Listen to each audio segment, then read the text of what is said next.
Chemistry में हम लोग आगे बढ़ते हैं और देखते हैं केमिस्ट्री का अगला टॉपिक जो कि है पीरियोडिक टेबल। ठीक है, तो देखते हैं पहला क्वेश्चन इस टॉपिक से। Which of the following resembles the 10th element in the Newland periodic classification. बोला गया है कि न्यूलैंड के पीरियोडिक क्लासिफिकेशन के अकॉर्डिंग जो 10th एलिमेंट होगा वो किससे मिलता जुलता होगा। ठीक है, तो ये पूछा गया। तो पहले ये समझ लेते हैं न्यूलैंड का कंसेप्ट क्या था। ठीक है, उससे रिलेटेड ही समझ पाएंगे कि 10th एलिमेंट किससे रिसेंबल्स होगा या उसके जैसा होगा। तो न्यूलैंड का जो ऑक्टेव लोल था, यानी ऑक्टेव का मतलब ही होता है, ऑक्ट का मतलब होता है 8। तो उन्होंने कहा था कि 7 एलिमेंट के बाद, ठीक है, अगर उन 7 एलिमेंट को एटॉमिक वेट पे अरेंज करते हैं और उसके बाद जो 8वां एलिमेंट होगा उसका जो प्रॉपर्टीज़ होगा वो पहले वाले से मैच करता होगा। तो ये चीज़ बोला गया है। इसी चीज़ को क्या नाम दिया गया? Newland law of octave. If the chemical element are arrange according to their atomic weight. याद रखिएगा, न्यूलैंड ने भी क्या कहा था कि एटॉमिक वेट के अकॉर्डिंग अरेंज करना है। ठीक है, those which similar physical and chemical properties occur after each interval of 7 element. तो जिसका इसका प्रॉपर्टी सेम होगा वो आफ्टर 7th, यानी 7th के बाद क्या होगा, उसका 8 वाला जो प्रॉपर्टी है और 1 वाला जो प्रॉपर्टी है उन दोनों का प्रॉपर्टीज सिमिलरिटी में देखने को मिलेगा आपको। ठीक है तो यहाँ 10 के बारे में बोला है। 10 किसके साथ मैच करेगा? तो फर्स्ट के साथ 8वां का मैच करेगा, सेकंड के साथ 9वां का मैच करेगा, थर्ड के साथ किसका मैच करेगा? 10वां का साथ मैच करेगा। समझ में आया? ठीक है, तो ये है Newland law of octave. Oct का मतलब ये होता है 8। ठीक है, तो देखते हैं दूसरा क्वेश्चन क्या बोला है। Element were placed in the periodic table of Newland with halogen.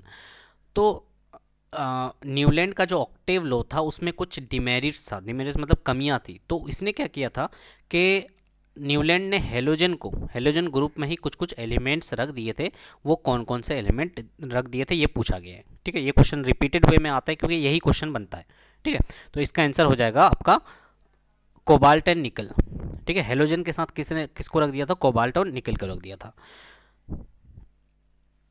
क्योंकि इसके प्रॉपर्टीज थोड़े बहुत मिल रहे थे। But kept iron very far from these element. लेकिन फिर क्या किया था, ये गलती, कोबाल्ट और निकल को हेलोजन के साथ रखा था लेकिन आयरन को फिर दूर रख दिया गया था। ठीक है, तो ये इसका डिमेरिट है। आगे सुनिएगा। विच of the following element was the last element in the Newlands law of Octave. तो बोला गया है कि न्यूलैंड का जो लॉ था, न्यूलैंड लॉ ऑफ ऑक्टेव था, उसका लास्ट एलिमेंट कौन सा था? ठीक है, तो इसका आंसर हो जाएगा आपका थोरियम। ठीक है, थोरियम के बाद उन्होंने कोई भी एलिमेंट के बारे में डिस्कस नहीं किया था। उनका जो लास्ट एलिमेंट था वो थोरियम ही था। ठीक है, और अरेंज किस बेसिस पे किया था? एटॉमिक मास पे किया था। ठीक है, ही स्टार्टेड विद हाइड्रोजन। जैसा अभी मॉडर्न जो पीरियोडिक टेबल है हाइड्रोजन से स्टार्ट है, वो भी हाइड्रोजन से स्टार्ट किया था, लेकिन वो पहुंचा कहाँ तक था? थोरियम था। जो कितने कितने एलिमेंट बताए थे? 56 एलिमेंट। तो ये भी पूछा जा सकता है कि न्यूलैंड के अकॉर्डिंग, न्यूलैंड ने जब लॉ दिया था तो कितने एलिमेंट्स थे? तो 56 एलिमेंट्स थे। Iron that resembles cobalt and nickel in the properties has been kept far away from these elements. Which was one of its shortcoming? तो बोला गया है कि iron that resembles cobalt and निकल। बोला गया कि आयरन जो उसका प्रॉपर्टीज़ में सिमिलरिटी है कोबाल्ट और निकल के, लेकिन फिर भी आयरन को बहुत दूर रखा गया था। कौन सा ऐसा ये था? तो किसने दूर रखा था? ऑक्टेव लॉ ऑफ न्यूलैंड, यानी कि बी नंबर ऑप्शन। ठीक है, आगे सुनिएगा। According to Newlands law of octave how many elements exist in nature. तो उसके अकॉर्डिंग, न्यूलैंड्स के अकॉर्डिंग कितने एलिमेंट्स जो थे एग्जिस्ट में, नेचर में एग्जिस्ट करते थे? तो अभी बात की हम लोग, क्या होता है? 56 है। ठीक है, और सबसे लास्ट में कौन था? थोरियम। सबसे पहले कौन था? हाइड्रोजन था। Who discovered that the properties of every 8 element are same as the first element. किसने डिस्कवर किया था कि हर एक, अगर एलिमेंट्स को एटॉमिक मास के अकॉर्डिंग अरेंज किया जाए तो पहले वाले का प्रॉपर्टीज़ और 8वें वाले का प्रॉपर्टीज सेम होगा? तो ये कहा था न्यूलैंड ने। ठीक है, Newland octave rule applies only to the element. तो बोला गया कि न्यूलैंड का जो ऑक्टेव रूल है ये कौन से एलिमेंट तक एप्लीकेबल था? यानी कि 1 का 8वां के साथ मैच करेगा, 2 का 9वां के साथ मैच करेगा। ये लास्ट कितना दूर तक वैलिड था? ठीक है, वो कहना चाह रहा है वो। तो इसका आंसर हो जाएगा कैल्शियम, कैल्शियम तक ही वैलिड था, ठीक है। उसके आगे उसका वैलिड उस रूल का वैलिडेशन नहीं होता था, वो रूल टूट जाता था, ठीक है।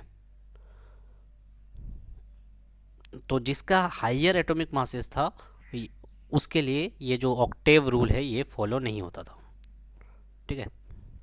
आगे सुनिए, which of the following tried represent डोमिनियर tried जो है वो उसमें कौन सा ट्राइड को रिप्रेजेंट करता है, ठीक है। अब ट्राई का मतलब क्या होता है, थ्री। तो इसने कुछ थ्री पे बेस्ड कुछ कंसेप्ट दिया था, उसको डिस्कस करेंगे हम लोग, है ना।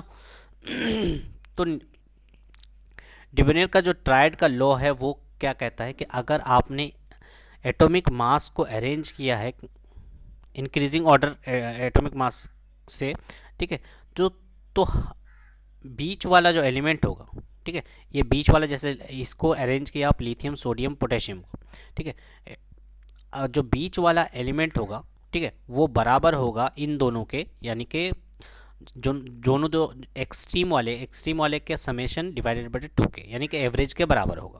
तो यही चीज़ बोला गया है इस चीज़ को, यहाँ पे देखिएगा, the atomic mass of middle element of the triad being equal to the arithmetic mean of atomic masses of the other 2 element, यानी कि लिथियम और पोटेशियम का अगर जोड़ दें डिवाइडेड बाई 2 कर दें तो सोडियम के बराबर होगा, ठीक है। ये कहा था आपके डिवेनियर ने। इसी लॉ को क्या कहा जाता है, लॉ ऑफ ट्राइड बोला जाता है, ठीक है। बट ये बोला गया है कि ये भी जानना जरूरी है कि ये किस किस के लिए एप्लीकेबल था, कौन कौन सा एलिमेंट्स ऐसे थे जिसके लिए ये एप्लीकेबल था, क्योंकि ये लॉ भी क्या हो गया था, इसमें भी बहुत सारे डिमेरिट था जिसकी वजह से ये भी ख़त्म हो गया, ठीक है। तो कौन कौन से एलिमेंट के लिए एप्लीकेबल था, जैसे लिथियम सोडियम पोटेशियम, ठीक है, ये 3 हुआ। उसके बाद और 3 जोड़ा कौन सा है, calcium strontium barium, chlorine bromine iodine, sulphur selenium tellurium. तो ये याद रखना है, ये जो 4 ग्रुप का जो ग्रुप है इसको याद रखना है, यानी कि 4 त्या 12, जो 12 एलिमेंट्स है आपको याद रखना है, ठीक है। बहुत बार पूछ लिया जाता है कि कौन सा ट्राइड का लॉ फॉलो करता है, ठीक है। तो लिथियम सोडियम पोटेशियम, देखिए यहाँ पे लिथियम सोडियम पोटेशियम, उसके बाद है calcium strontium barium, chlorine bromine iodine, यानी कि फ्लोरीन भी नहीं है, क्लोरीन ब्रोमीन आयोडीन है, सल्फर सिलोनियम टेलोनियम है, ठीक है।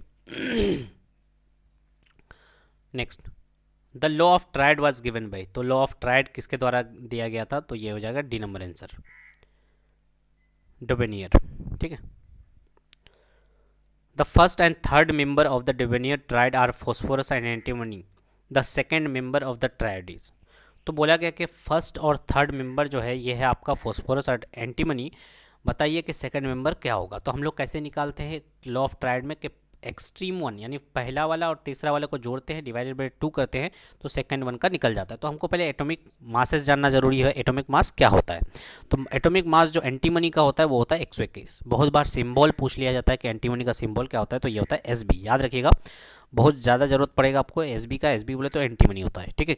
क्या है एटॉमिक मास आपका 121 और फॉस्फोरस का कितना 31।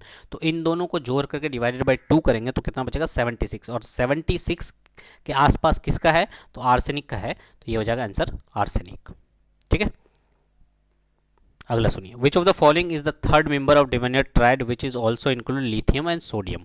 तो बोला गया है कि थर्ड मेंबर कौन है इस ट्राइड में, बोला गया लिथियम है, सोडियम है, और कौन होगा, तो पोटेशियम होगा। लिथियम सोडियम पोटेशियम एक ग्रुप में था, ठीक है। इस ग्रुप को एक बार फिर से देख लीजिए, lithium sodium potassium, nitrogen phosphorus arsenic, उसके बाद बोरॉन अल्मोनियम गैलियम, ठीक है। और भी था, यहाँ पे देखें हम लोग, calcium strontium barium, chlorine bromine iodine और सल्फर सिलोनियम टेलोनियम। तो 2-3 बार पढ़िएगा तो याद हो जाएगा अपने आप। आगे सुनिए, what is Mendeleev recurrent law based on, ठीक है। तो बोला गया है कि मेंडलीफ का जो रीकरेंट लॉ है वो किस पे बेस्ड है, तो ये भी हो जाएगा किस पे, आपका एटॉमिक मास पे, ठीक है। तो स्टार्टिंग में जितने लोगों ने दिया है सभी ने क्या किया है, एटॉमिक मास के अकॉर्डिंग अरेंज किया है, ठीक है। वो नया जो मॉडर्न पीरियोडिक टेबल आया है उसमें सिर्फ एटॉमिक नंबर पे बात किया गया है, ठीक है।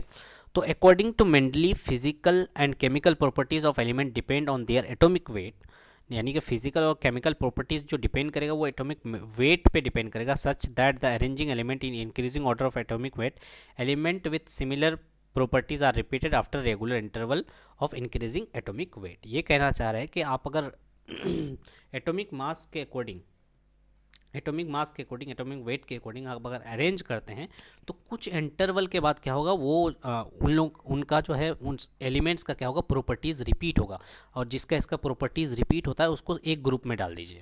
ठीक है, इस तरह का कहा गया था मेंडलीव के द्वारा। According to Mendeleev's periodic law, elements were arrange on the basis of, तो मेंडलीव के अकॉर्डिंग इन्होंने पीरियोडिक टेबल को जो अरेंज किया था वो किस बेसिस पे किया था, एटॉमिक नंबर, एटॉमिक मास, ठीक है, इंक्रीजिंग एटॉमिक नंबर या डिक्रीजिंग, क्या होगा, तो ये हो जाएगा इंक्रीजिंग एटॉमिक मासेज होगा। ठीक है, याद रखना है, डेवनियर आया था वो भी मास के बात किया था। ठीक है, उसके बाद आपका न्यूलैंड आया था वो भी मास, एटॉमिक मास पे ही बात कर रहा है। मेंडलीव जो आया वो भी एटॉमिक मास। अब जो आगे आएगा वो सिर्फ बात करेगा, मोस्टली जो आएगा वो एटॉमिक नंबर पे बात करेगा। ठीक है, in the Mendeleev periodic table gaps were lefted for undiscovered element, which of the following element later found a place in the periodic table. तो हुआ क्या, मेंडलीव ने भले ही एटॉमिक मासेस के अकॉर्डिंग अरेंज किया था, लेकिन उसको पता था कि यहाँ कुछ ना कुछ एलिमेंट, अगर दो एलिमेंट्स के बीच में काफ़ी ज़्यादा डिफरेंसेस क्रिएट हो रहा है, दो एलिमेंट जो खोजा हुआ है अगर उन दोनों के बीच में बहुत ज़्यादा डिफरेंस क्रिएट हो रहा था, तो उसको पता चल जाता है कि यहाँ पे कुछ ना कुछ तो गैप है जिसकी वजह से इतना बड़ा डिफरेंस क्रिएट हो रहा है। तो उस बेसिस पे बोलता था कि यहाँ पे शायद हो सकता है कोई ना कोई आगे चल के एलिमेंट आए, जिसकी वजह से उन्होंने पीरियोडिक टेबल में भी गैप छोड़ा था। ठीक है, तो वो कौन सा ऐसा एलिमेंट था जो कि बाद में आया। ठीक है, तो इसका आंसर हो जाएगा आपका जर्मेनियम। ठीक है, तो इसका जर्मेनियम तो बाद में नाम दिया गया, पहले क्या नाम दिया गया था आपका, अका एल्युमिनियम, क्योंकि एल्युमिनियम के नीचे आ रहा था इसलिए इसका नाम रखा गया था अका एल्युमिनियम। ठीक है, तो इन्होंने बहुत सारे एलिमेंट के लिए गैप छोड़ा था। Mendeleev left the gap for the element with predicted atomic weight, कितना एटॉमिक वेट, 44 है, 68 है, 72 है और 100 है। इन चार के लिए क्या किया था कि इन चार एलिमेंट्स के लिए इन्होंने स्पेशली ये छोड़ दिया था, जगह छोड़ दिया था, क्योंकि इसको पता चल गया था कि कुछ ना कुछ यहाँ एलिमेंट्स होना चाहिए। ठीक है, तो कौन कौन सा था, स्कैंडियम, गैलियम, उसके बाद जर्मेनियम और टेक्नेटियम। ठीक है, ये सारे वो एटॉमिक मासेस भी दिए हुए हैं। तो ये जनरली यहाँ की बात करें तो यहाँ पे क्या हो जाएगा, जर्मेनियम का क्या है एटॉमिक नंबर आपका है 72, एटॉमिक मास है 72। ठीक है, जर्मेनियम और गैलियम। ठीक, आगे बढ़ते हैं हम लोग। Between the chemical properties Mendeleev, ये भी पूछा जा सकता है कि मेंडलीव ने जो जगह छोड़ा था वो किसके नीचे जगह छोड़ा था। ठीक है, तो अल्मोनियम के नीचे जगह छोड़ा था, जिसको उस टाइम नाम दिया गया था अका एल्युमिनियम, बाद में फिर उसी का नाम क्या हो गया, जर्मेनियम हो गया। Between the chemical properties Mendeleev focus on compound made with these element. तो केमिकल प्रॉपर्टीज़ को देखने के बाद मेंडलीव ने एक और चीज़ नोटिस किया कि ज़्यादातर जो एलिमेंट्स होते हैं वह या तो वो कार्बन हाइड्रोजन से बनते हैं, या कार्बन सोडियम, या हाइड्रोजन सोडियम, या हाइड्रोजन ऑक्सीजन, किसके साथ बनते हैं वो उसने एक और चीज़ नोट किया। तो क्या होता है, इसका आंसर हो जाएगा कि हाइड्रोजन और ऑक्सीजन पे। Between chemical properties Mendeleev focused on compound made with the, तो इसने क्या किया, इस चीज़ पे गौर करने लगा कि हाइड्रोजन और ऑक्सीजन से बनने वाले एलिमेंट्स कौन कौन से हैं। ठीक है, उस चीज़ पे ध्यान देने लगा वो, क्योंकि ऑक्सीजन और हाइड्रोजन जो है वो मोस्टली रिएक्टेड होते हैं। In Mendeleev periodic table the periodic nature of properties of element consider on the basis of, तो वही चीज़ बोल दिया गया कि हम लोग जो प्रॉपर्टीज़ को देख रहे हैं पीरियोडिक टेबल का, मेंडलीव का पीरियोडिक टेबल, वो किस बेसिस पे दिया गया, एटॉमिक नंबर, एटॉमिक मास, तो ये हो जाएगा एटॉमिक मास के अकॉर्डिंग। ठीक है, who is created with classify element on the basis of their atomic mass, किस ने क्लासीफाई किया था, वैसे आपके बात करें who is created with classifying elements को क्लासीफाई किया था एटॉमिक मास के अकॉर्डिंग, तो इसका आंसर हो जाएगा मेंडलीव। ठीक है, element properties are periodic function of their atomic weight. Fill in the blanks with the correct option. The properties of element are the periodic function of their atomic mass. तो ये एक statement जो है उन्होंने दिया था, उसका उनका ये स्टेटमेंट ही पूछ लिया जाता है कि इस किसके द्वारा दिया गया था। तो ये हो जाएगा मेंडलीफ पीरियोडिक टेबल। ठीक है, बाकी तीनों ने भी यही कहा था, लेकिन उनका तरीका कहने का अलग था। ठीक है,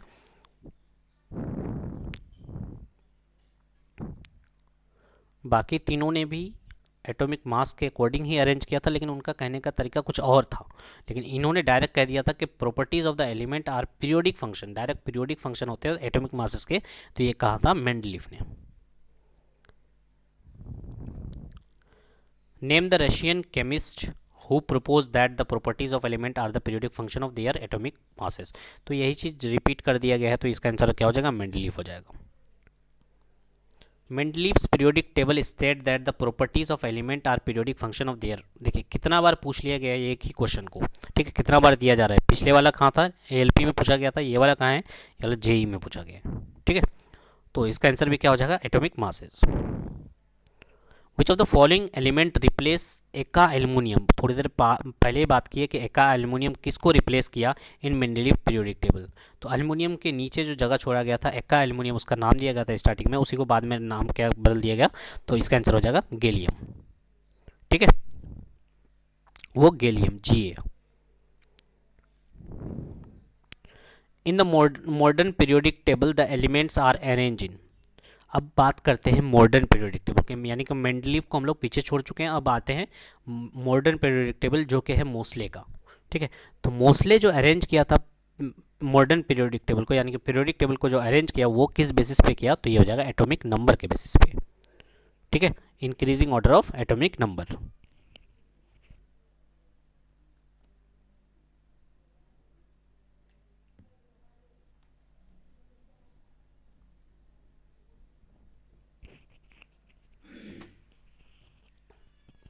आगे बढ़ते हैं हम लोग। Sodium, magnesium, aluminium, silicon, phosphorus, sulphur, chlorine and argon are related to period of modern periodic table.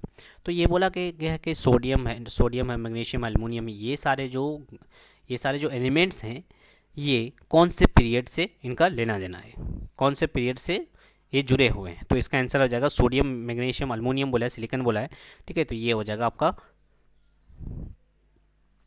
Third group कैसे देखिए, हाइड्रोजन और हीलियम फर्स्ट ग्रुप में है।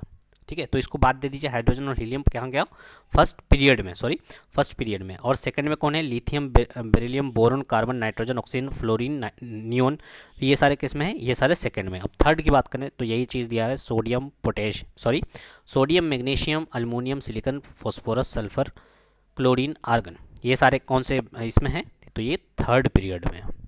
ठीक है, तो बहुतों का गलती होता है, कन्फ्यूजन होता है, वो लोग Li और बेरिलियम ये वाले को फर्स्ट पीरियड समझने लगते हैं, लेकिन फर्स्ट पीरियड हाइड्रोजन और हीलियम है। ठीक है, तो अब आते हैं थोड़ा सा पीरियोडिक टेबल के बारे में बात कर लें। तो पीरियोडिक टेबल में कितने पीरियड्स हैं, तो 7 पीरियड है। देखिए 1 2 3 4 5 6 7, टोटल 7 ही हैं। और ये जो नीचे दिख रहा है आपको, ये वाला यहाँ से है। ठीक है, 57 से लेकर के 71, उसके बाद फिर ये 89 से है शायद। ठीक है, ये वाला यहाँ पे, यानी यहीं पे इंक्लूड है। तो टोटल कितने पीरियड हो गए, 7 पीरियड हो गए। और ग्रुप्स कितने हैं, 8 ग्रुप हैं। ठीक है, अब और चीज़ जान लेते हैं, जैसे पहले वाला है ये वाला। ठीक है, अच्छा इसको आगे बता देंगे, इसको क्या बोलते हैं, अल्कली मेटल्स वगैरह बोलते हैं, जो सारे को एक्सप्लेन करेंगे। ठीक है, आगे चल के, तो आगे सुनिए, हाँ यहीं पे है। ठीक है, अब सुनिए, होता क्या है, पहले वाला जो ये सारे एलिमेंट्स है, हाइड्रोजन को छोड़ करके इसको क्या बोलते हैं, अल्कली मेटल्स बोलते हैं। ठीक है, अल्कली मेटल्स बोलते हैं। और सेकंड वाले को जो बेरिलियम, मैग्नीशियम है, कैल्शियम है, इसको क्या बोलते हैं, अल्कलाइन अर्थ मेटल बोलते हैं। ठीक है, बाकी जो यहाँ से लेकर के यहाँ तक हैं, ठीक है, इनको क्या बोलते हैं, ट्रांजिशन मेटल बोलते हैं, यहाँ से यहाँ तक। ठीक है, बीच में जितने भी हैं। अब बात करें इधर की, ये जो जिगजैग वाला दिख रहा है, ये आपको जिगजैग वाला दिख रहा है, देखिए ये वाला ऐसे ऐसे, ये वाला। ठीक है, एक अलग नाम है इसका, तो इसको क्वेश्चंस में ही करेंगे हम। सिर्फ याद रखिएगा आपको कि पीरियोडिक में जिगजैग वाला जो था उसको क्या बोलते हैं। ठीक है, आगे सुनिएगा। उसके बाद देखिए यहाँ पे ये जो है, ठीक है, फ्लोरीन, क्लोरीन, ब्रोमीन, आयोडीन, एस्टेटिन, ये जो है ये आपका कहलाता है हेलोजन ग्रुप। और इसको क्या बोलते हैं, लास्ट वाले को, लास्ट को बोलते हैं नोबल गैसेस या फिर इनर्ट गैसेस हो या फिर नोबल गैसेस हो, वो सबसे कम रिएक्टिव होता है, यानी ना के बराबर, क्योंकि इसका जो आउटर मोस्ट इलेक्ट्रॉन रहता है वो मैंने वो ऑक्टेट उसका कंप्लीट रहता है, ठीक है, जिसकी वजह से वो इधर उधर नहीं जाना चाहता है। अब सुनिए, ये वाला जो ग्रुप देख रहे हैं, ये वाला जो एल ए के बाद एल ए से स्टार्ट हुआ है यहाँ तक गया है इधर, ठीक है, तो इसको क्या बोलते हैं आपको, ठीक है, इसको बोलते हैं आप एक्टोनाइट, लेंथेनाइट बोलते हैं, ठीक है, और नीचे वाले को क्या बोलते हैं, एक्टोनाइट बोलते हैं। लिखा होगा देखिए यहाँ पे क्या लिखा हुआ है, ये वाला क्या क्या बोलते हैं, एक्टोनाइट बोलते हैं, और ये ऊपर वाले को क्या बोलते हैं, लेंथेनाइट बोलते हैं। तो याद रखना है आपको, ये पूछ लिया जाता है कि 57 से लेकर के 71 को क्या बोला जाता है, तो ये बोला जाता है आपको लेंथेनाइट, और नीचे वाला जो है ये 90 से लेकर के 103, इसको क्या बोला जाता है, यानी 89 से 103 को क्या बोला जाता है, आपको एक्टिनाइट बोला जाता है, ठीक है, याद रखना है आपको। और बात कर लेते हैं, और बात करें आपका नोबल गैसेस हो गया, हाइड्रोजन हो गया, ठीक है, और नॉन मेटल की बात करें तो यहाँ पे देखिए नॉन मेटल कौन सा है, ये वाले जो हैं carbon, nitrogen, oxygen, phosphorus, sulphur, selenium, ये सारे क्या हैं, ये नॉन मेटल है, और इधर क्या था, मेटल्स था, ठीक है। तो जैसे जैसे हम लोग आगे की तरफ बढ़ रहे हैं, ये ट्रांजिशन मेटल है, ठीक है, ट्रांजिशन मेटल्स है, ठीक है। और मेटोलॉइड की बात करें तो ये वाले क्या हैं, मेटोलॉइड्स हैं, ठीक है, ये वाले जो दिख रहे हैं, अल्मोनियम है, जिंक है, गैलियम है, इंडियम है, ये सारे क्या हैं, मेटोलॉइड्स हैं। चलिए आगे बढ़ते हैं अब। विच of the following first element of the periodic table, तो पीरियोडिक टेबल का फर्स्ट पहला एलिमेंट क्या है, अभी देखिए हम लोग सबसे ऊपर में हाइड्रोजन है, उसके बाद है बगल में हीलियम, ठीक है। नेक्स्ट आते हैं, what is transition element, transition element क्या होता है, अभी बोले बीच वाले जो होते हैं वो क्या कहलाते हैं, ट्रांजिशन एलिमेंट्स कहलाते हैं। तो ट्रांजिशन एलिमेंट होता क्या है, इसका मतलब, ठीक है, इसका मतलब होता है कि आपका the element whose two outermost shell are incomplete, जिसका आउटर मोस्ट सेल क्या होता है, इनकम्प्लीट होता है, ठीक है। यहाँ पे देख लीजिए definition, transition element also known as transition metal भी बोलते हैं, are in element that have partially filled d orbital. तो ट्रांजिशन जो मेटल्स होते हैं, ठीक है, वो जनरली क्या होते हैं, डी ग्रुप के होते हैं, ठीक है, या डी ऑर्बिटल्स के बोल सकते हैं। तो ट्रांजिशन जो एलिमेंट्स हैं वो कहाँ से कहाँ तक हैं, 3 से लेकर के 12 ग्रुप तक। अभी थोड़ी देर पहले देखें हम लोग यहाँ पे ट्रांजिशन, तो थर्ड ग्रुप से लेकर के जो ये 12 ग्रुप है वो क्या होता है, ये ट्रांजिशन होते हैं, ठीक है। आगे सुनिए, d block elements are called transition element, उसी को क्या बोला जाता है, डी ब्लॉक भी बोला जाता है या फिर ट्रांजिशन मेटल भी बोला जाता है, because they exhibit transitional behaviour between S and P element, ठीक है।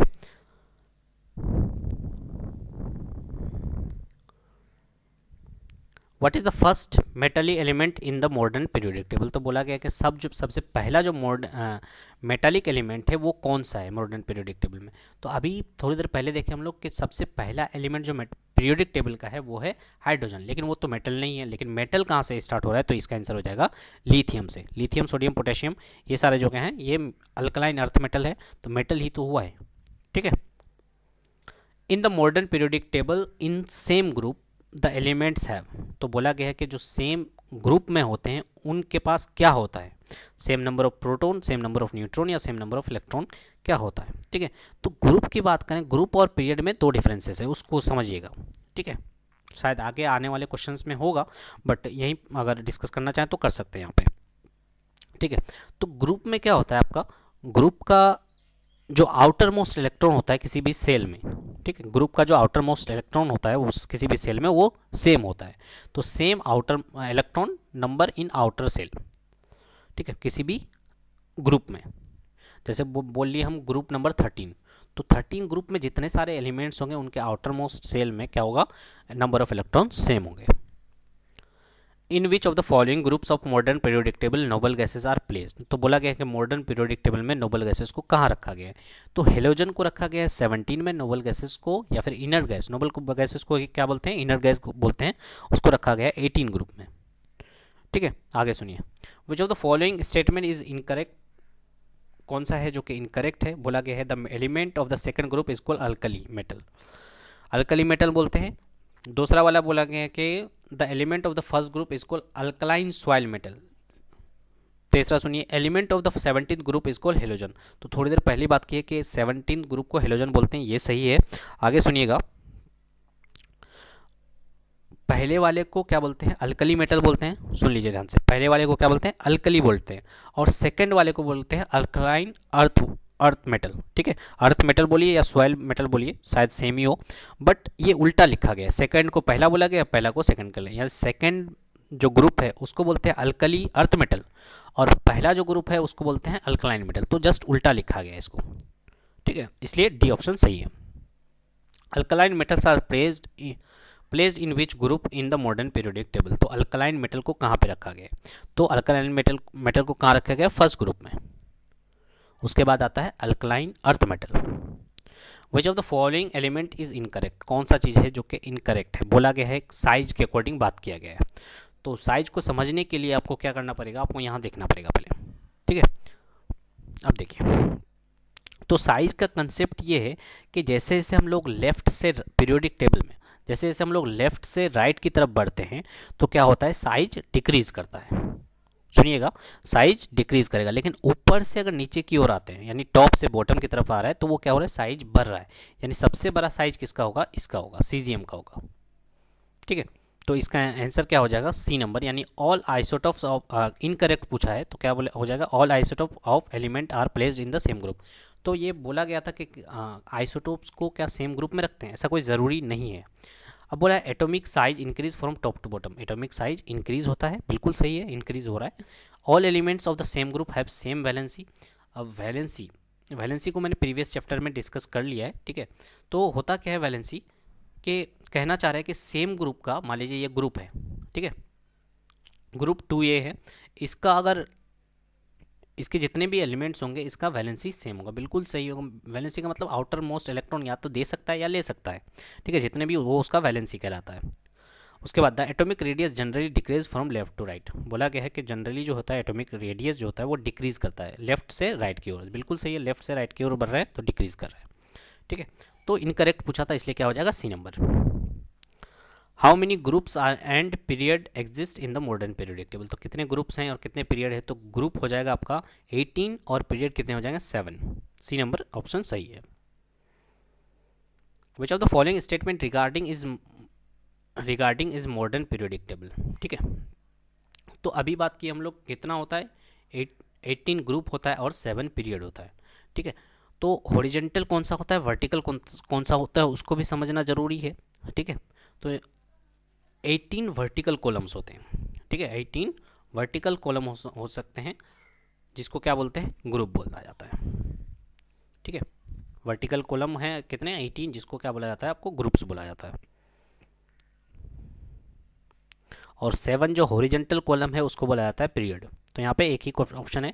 ठीक है, यहाँ पे 7 हॉरिजेंटल होता तो पीरियड हो जाता। ठीक है, तो एक ही ऑप्शन सही है, A number. What are commonly known as element, fluorine, chlorine, bromine, iodine, तो इसको क्या बोलते हैं, इसको बोलते हैं आपको हेलोजन ग्रुप। ठीक है, where are metals place in the modern periodic table, तो मॉडर्न पीरियोडिक टेबल में मेटल्स को कहाँ पे रखा जाता है, तो हम लोग जानते हैं कि अपर साइड में। ठीक है, यहाँ पे बोला गया है राइट साइड में, बिल्कुल नहीं, राइट साइड में नहीं हो सकता, लेफ्ट साइड अगर होता, लेफ्ट अपर करके होता तो वहाँ पे मान लेते। तो यहाँ पे क्या हो जाएगा आपका अपर रो। ठीक है, अपर रो की ओर क्या है आपका मेटल्स को प्लेस किया गया है। The number of shells in the element of third period is, तो number of shell third period में कितना होगा, तो जितना पीरियड उतना नंबर ऑफ शेल होगा। ठीक है, जितना पीरियड उतना नंबर ऑफ सेल होगा। जैसे यहाँ पे बात करें, पीरियड 1 है तो नंबर ऑफ सेल कितना होगा, 1 होगा। पीरियड 2 है तो नंबर ऑफ सेल क्या होगा, 2 होगा। पीरियड 3 है तो नंबर ऑफ सेल 3 होगा। तो जैसे जैसे पीरियड बढ़ेगा नंबर ऑफ शेल भी बढ़ेगा। और एक चीज़, अगर ग्रुप सेम है, ठीक है, तो ग्रुप अगर जैसे बात करें ग्रुप 14 है तो 14 के हर ग्रुप का एलिमेंट जो होगा उसके आउटर मोस्ट में कितने इलेक्ट्रॉन होंगे, 4 होंगे। देखिए 1 2 3 4, यहाँ पे भी देखिएगा 1 2 3 4। ठीक है, यहाँ पे भी 4, यहाँ पे जैसे 2 है 5 है तो इस वाले में भी 5 होगा। यानी कि याद रखिएगा कि जितना पीरियड होगा उतना नंबर ऑफ सेल होगा। सबसे पहले कंसेप्ट ये है, जितना पीरियड उतना नंबर ऑफ शेल। यहाँ पे देखिए 2 है, 2 पीरियड है, 3 है तो 3 पीरियड है, 1 2 3। ठीक है। और अगर बात करें नंबर ऑफ इलेक्ट्रॉन्स की बात करें आउटर मोस्ट इलेक्ट्रॉन में, तो वो जितना ग्रुप का होगा उतना ही उसका क्या होगा, जैसे 14 का मतलब 4 होता है, ठीक है। तो ये इसका आउटर मोस्ट में कितना होगा, 4 होगा। 17 का 5 होता है। 18 का कितना हो जाएगा आपका, 6 होगा। तो इस तरह से है, ठीक है। यहाँ पे देखिए 6 है। Which of the following is the correct pair according to the increase in atomic number when we move from left to right. तो बोला गया है कि जब हम लोग लेफ्ट टू राइट बढ़ते हैं तो क्या होता है, एटॉमिक नंबर इंक्रीज बोला है, ठीक है। करेक्ट पेयर में है, यानी कि इस इंक्रीजिंग ऑर्डर में है, बताइए कौन होगा, ठीक है। तो इसका आंसर हो जाएगा बेरियम और बोरॉन, ठीक है।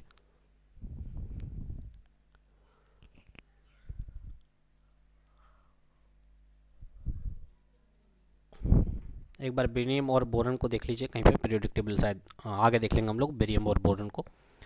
विच group in the modern periodic table include element that are inert. Inert gases जो हैं, इनर्ट गैसेस बोलिए या नोबल गैसेस बोलिए, उसको कहाँ पे रखा गया है, तो इसका आंसर हो जाएगा ग्रुप 18 में, ठीक है।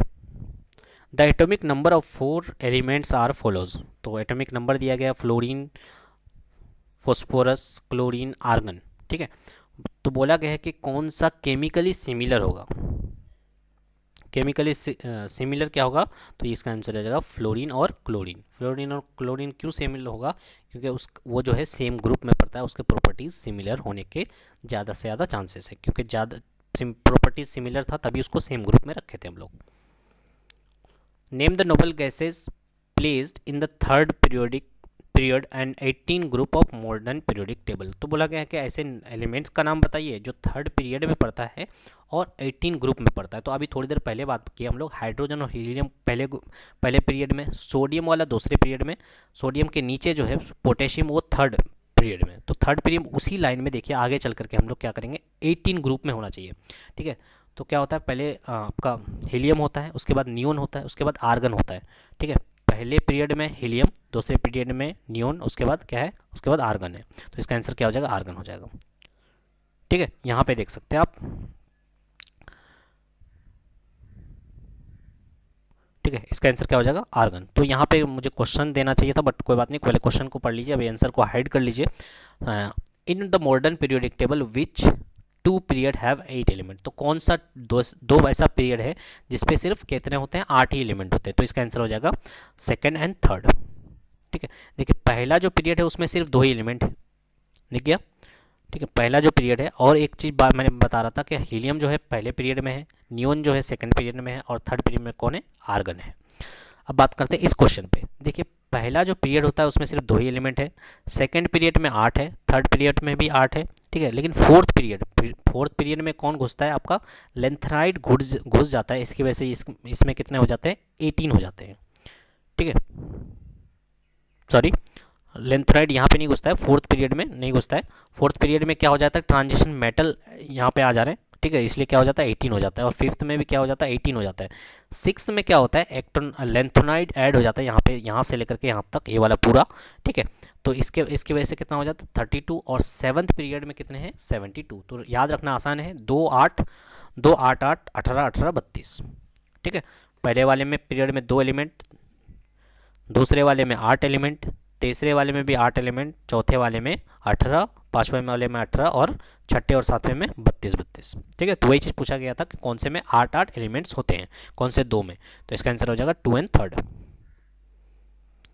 Which of the following classification is based on atomic number. बोला गया है कि कौन सा क्लासिफिकेशन था जो एटॉमिक नंबर पे बेस्ड है, तो ये हो जाएगा मोस्ले का नाम दे या मॉडर्न पीरियोडिक नाम दे, ठीक है, दोनों ही सेम है, क्योंकि मॉडर्न पीरियोडिक टेबल किसके द्वारा दिया गया है, मोस्ले के द्वारा दिया गया है।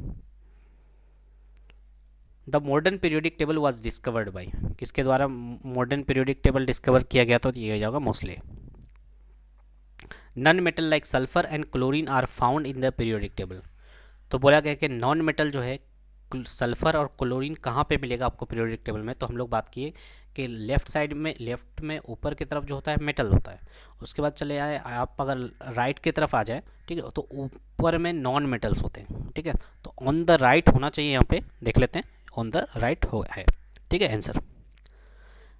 In the modern periodic table zigzag line तो अभी थोड़ी देर पहले हम लोग बात किए थे कि जिगजैग लाइन आ रहा है पीरियोडिक टेबल में, वो दिखाए थे। तो जिगजैग लाइन जो है ये किस चीज़ से अलग करता है, तो इसका आंसर हो जाएगा आपका मेटल को नॉन मेटल से। ये वाला जिगजैग लाइन, ये देखिए, ये जो बोरोन है, सिलिकॉन है, जर्मेनियम है, ये वाला जो जिगजैग लाइन है ये किसको अलग करता है, मेटल को नॉन मेटल से। यानी कि इधर जो है सारे मेटल्स हैं और इधर क्या है, नॉन मेटल्स है। ठीक है, और ये वाला बीच वाला जो है ये ट्रांजिशन मेटल्स है, बट हैं तो मेटल्स ही। ठीक है, तो मेटल को नॉन मेटल से सेपरेट करता है, ये जिगजैग लाइन बोलते हैं इसको। ठीक है, पीरियोडिक टेबल का जिगजैग लाइन। ठीक है, आगे सुनिएगा। अब ये जो जिगजैग लाइन है इसमें कौन कौन से एलिमेंट हैं, तो ये हो जाएगा एंटीमनी। ठीक है, एंटीमनी का क्या बोले थे आपको, एंटीमनी है, उसके बाद आपको जर्मीनियम है, बोरोन है, सिलिकॉन है, आर्सेनिक है, टेलुरियम है सॉरी, पोलोनियम है। तो ये सारे जिगजैग में आते हैं आपके। ठीक है, आगे सुनिए।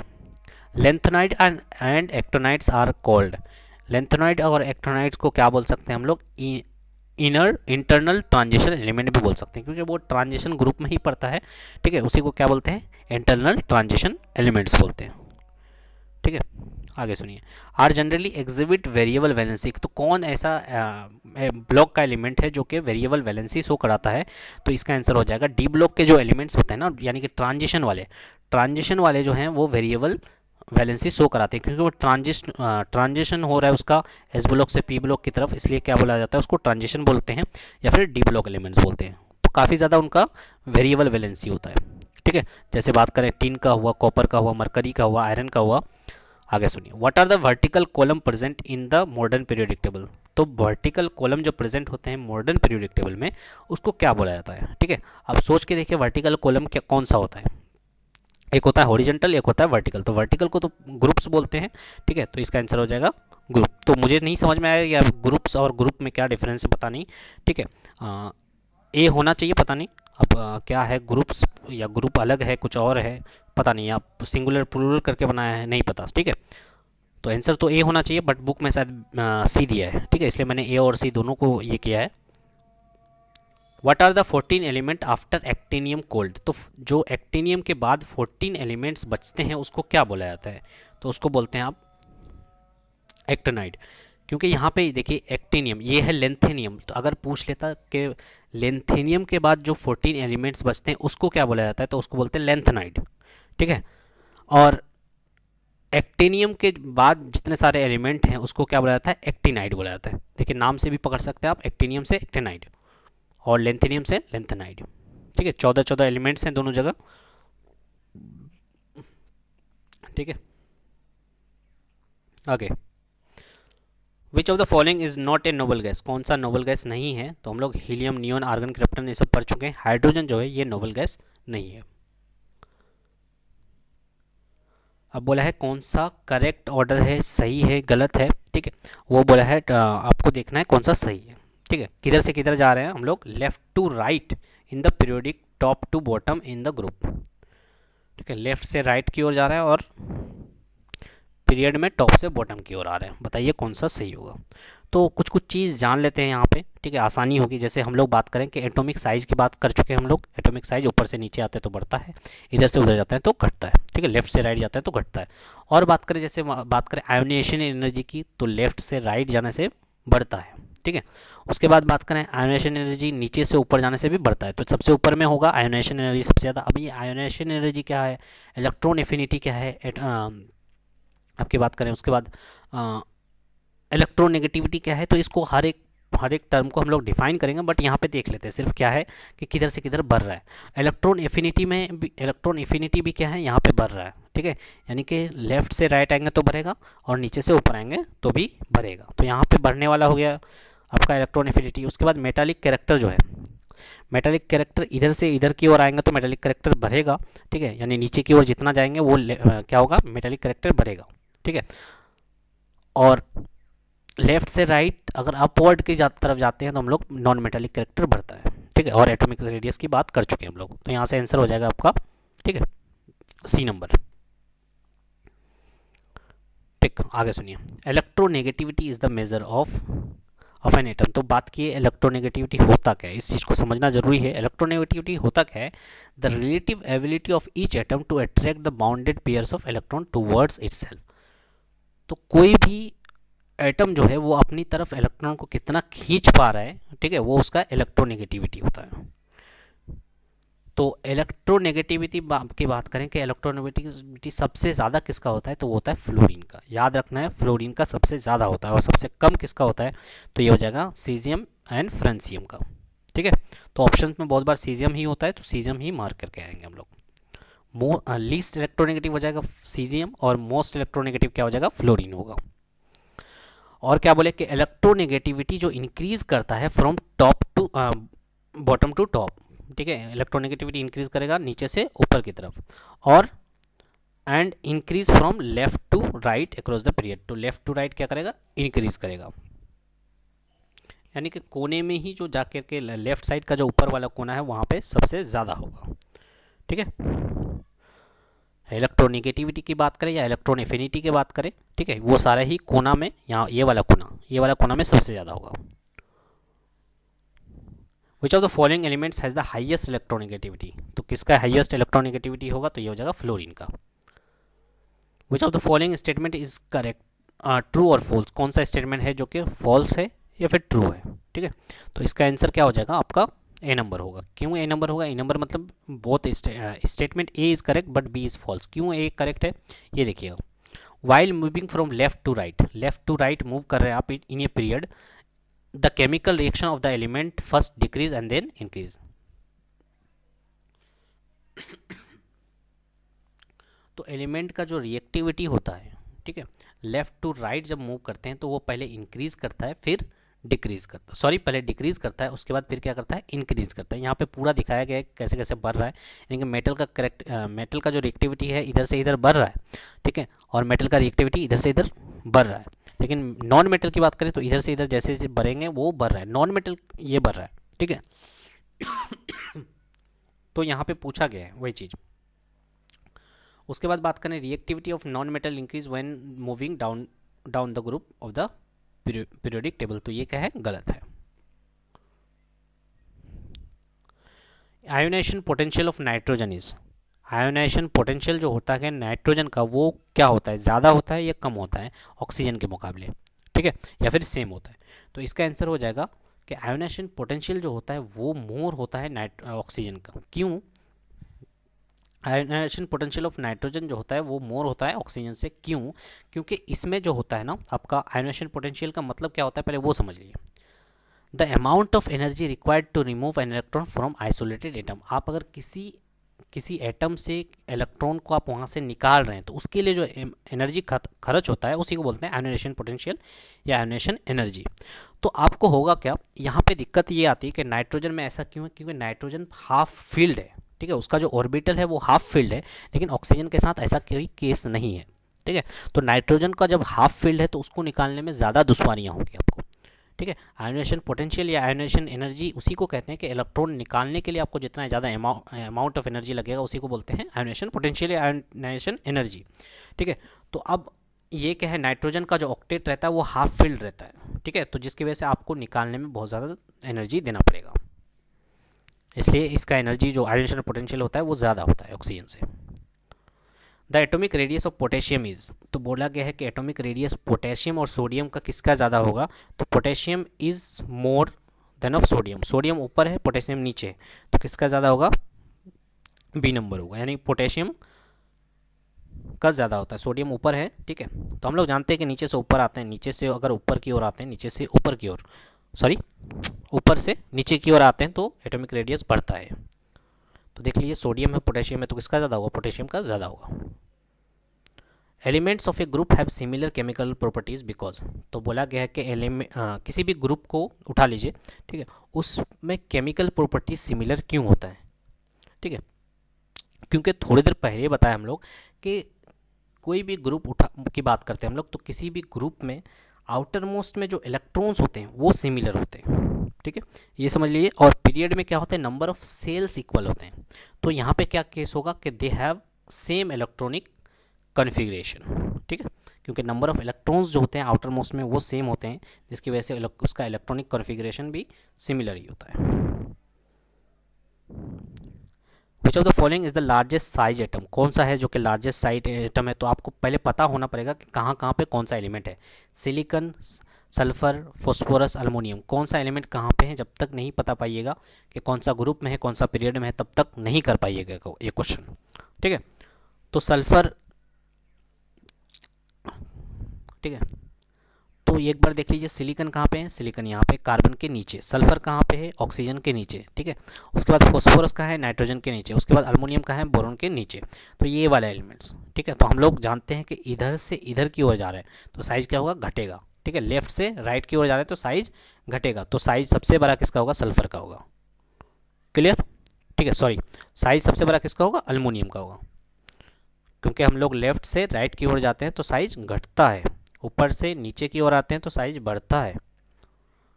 Which of the following does not increase in group going from top to bottom in a group, तो बोला गया है कि कौन सा चीज़ इंक्रीज नहीं करेगा आप अगर बॉटम से टॉप से बॉटम की ओर आ रहे हैं ग्रुप में। तो एटॉमिक रेडियस बिल्कुल इंक्रीज होता है। वैलेंसी, वैलेंसी तो सेम ही रहेगा क्योंकि सेम ग्रुप में ही मूव कर रहे हैं हम लोग।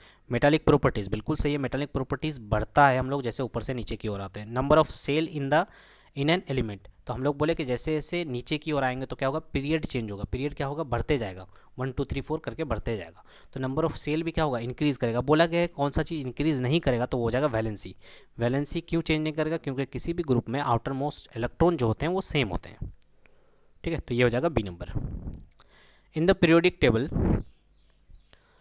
Aluminium is related to the diagonal, तो अल्मोनियम किससे डायगोनली रिलेटेड है, तो इसका आंसर क्या हो जाएगा आपका बेरिलियम। देखिए अल्मोनियम यहाँ पे है और बेरिलियम यहाँ पे है, तो इसका कैसा रिलेशन है, डायगोनली रिलेशन है। जानबूझ के पूछा गया है बहुत दूर का। ठीक है, तो अल्मोनियम का रिलेशन का डायगोनली किसके साथ है, बेरिलियम का है। ठीक है, ऊपर अल्मोनियम के ऊपर पूछता कौन है, तो बोरोन होता। ठीक है, अल्मोनियम का यहाँ पे एक और चीज़ देखिए, अल्मोनियम का डायगोनल रिलेशन यहाँ पे बेरिलियम के साथ, लेकिन एक और चीज़ हो रहा है यहाँ पे कार्बन के साथ। ठीक है, तो ये आंसर जो होगा इसका अल्मोनियम का बेरिलियम के साथ होगा। नॉन मेटालिक प्रॉपर्टीज़ इंक्रीज, तो नॉन मेटालिक जो प्रॉपर्टीज़ होता है, तो हम लोग जानते हैं कि राइट की तरफ जैसे जैसे बढ़ते हैं, ठीक है, पीरियोडिक टेबल में हम लोग राइट की तरफ बढ़ते हैं तो नॉन मेटालिक प्रॉपर्टीज़ इंक्रीज होता है, क्योंकि उधर जा रहे हैं तो नॉन मेटल्स शुरू हो जाता है, जिगजैग लाइन के बाद नॉन मेटल शुरू हो जाता है। ठीक है, तो नॉन मेटालिक इंक्रीज करेगा किधर से किधर की ओर, तो इसका आंसर हो जाएगा आपका सोडियम से क्लोरीन की ओर। सोडियम में मेटालिक प्रॉपर्टीज ज़्यादा होता है, लेकिन क्लोरीन की तरफ चले जाएगा तो क्या होगा, मेटालिक प्रॉपर्टीज़ कम हो जाएगा, लेकिन नॉन मेटालिक प्रॉपर्टीज़ इंक्रीज कर जाएगा वो।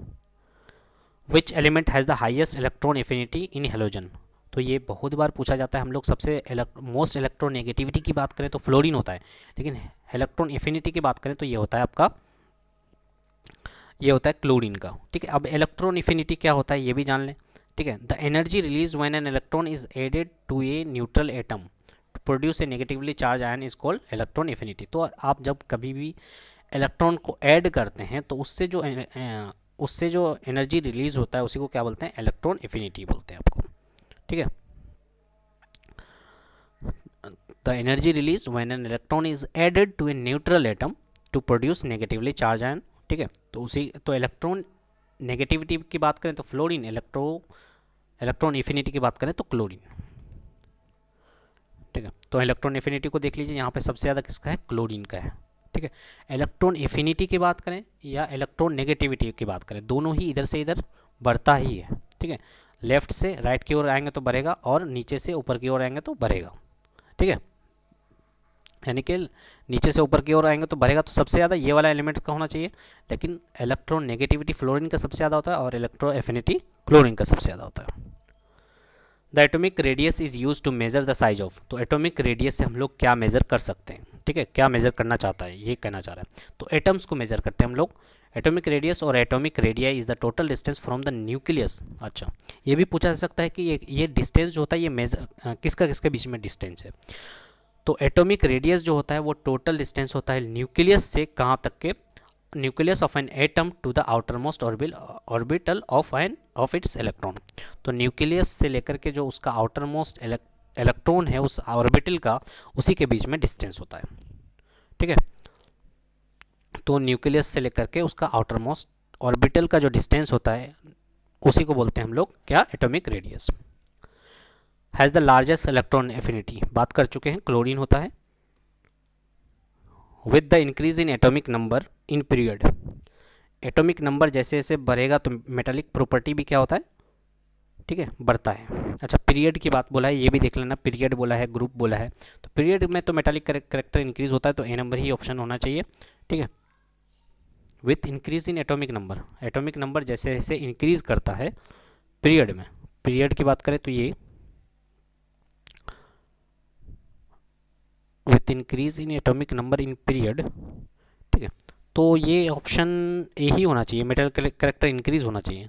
With increase in atomic number the metallic character of the element, देखिए यहाँ पे मेटालिक करेक्टर क्या बोला है, मेटालिक करेक्टर किधर से किधर इंक्रीज हो रहा है, यहाँ पे इंक्रीज हो रहा है, तो ये इसको एक बार चेक कर लीजिएगा, मेरे हिसाब से तो मेटालिक करेक्टर इंक्रीज होना चाहिए।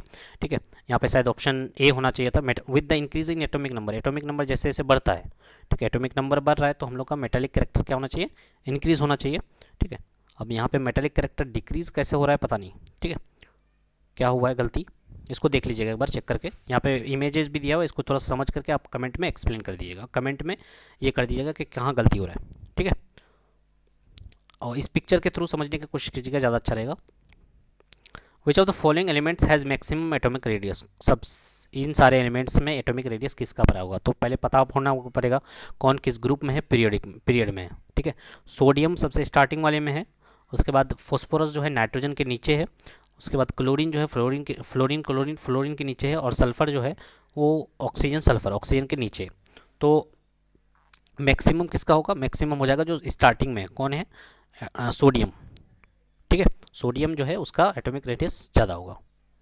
तो इतने सारे क्वेश्चंस थे आपके पीरियोडिक टेबल से। ठीक है, एक बार ये वाला क्वेश्चन बस एक बार चेक कर लीजिएगा। ठीक है, बाकी सब सही है, बाकी ठीक है, देखते हैं अब